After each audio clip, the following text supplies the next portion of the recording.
আমার দোকানে এখন অনেকে আসে, অনেক বিভিন্ন আইটেম বিভিন্ন জায়গা থেকে অনলাইনে এমনি কিনা ফেলে।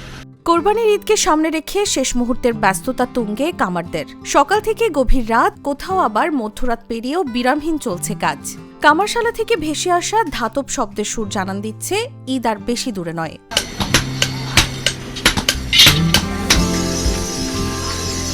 সারা বছর তেমন কাজ না থাকলেও কোরবানির ঈদ এলেই বহুগুণ বেড়ে যায় কর্মচাঞ্চল্য।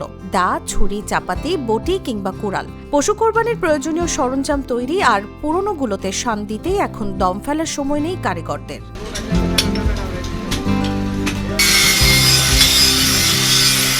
প্রথম দিকে বেচাকেনা কিছুটা ধীরগতির থাকলেও ঈদের মাত্র কয়েকদিন আগে থেকে বাড়তে শুরু করেছে ক্রেতাদের ভিড়। বছরের এই একটা সময়ে বাড়তি আয়ের হাতছানিতে কিছুটা স্বস্তির হাসি ফুটেছে কামারদের মুখে। কাজ তো করছি ঈদের আগের থেকে, রোজার আগের থেকে মালামাল তৈরি করে কমপ্লিট করে আস্তে আস্তে আমরা রাখি, এরপরে আর কি বিক্রি করি, এমন আল্লাহ মতে বিক্রি হবে।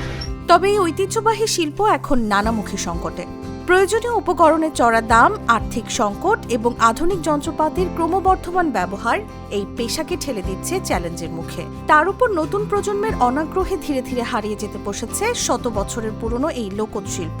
বানাতে গেলে একটা কারিগর আছে, ওনার 1600 টাকা বেতন, একটা হেল্পার আছে, ওনাদের হলো 1000 টাকা করে বেতন। আমাদের সবকিছু মিলে আমরা সীমিতভাবে লাভ করি। আমাদের হাতে মানাইতে হয়, হাতে মানাইলে জায়গা যায় আমাকে বদলার দাম কিংবা আমরা যারা কর্মচারী এগো আমাকেও বসে না, আমার কষ্ট হয়ে যায়। কারণ আমাদের কামার দোকানে এখন অনেকে আসে, অনেক বিভিন্ন আইটেম বিভিন্ন জায়গা থেকে অনলাইনে এমনি কিনা ফেলে।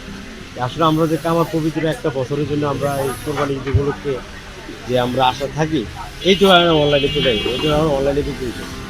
আসলে আমরা যে কামাররা মানে যে জাতিরা পয়সা কামাবো বা লাভ করবো, এই ইনকামটা আমাদের নাই।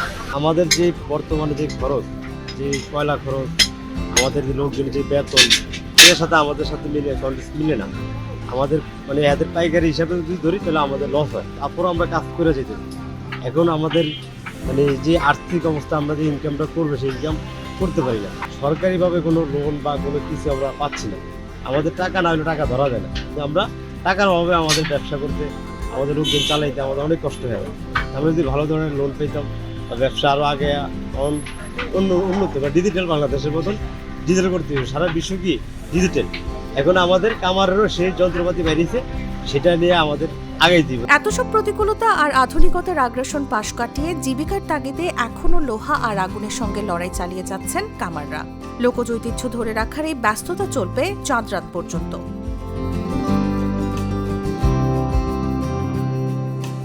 নিউজ ডেস্ক, জাগো নিউজ। Mr. Noodle, amazing.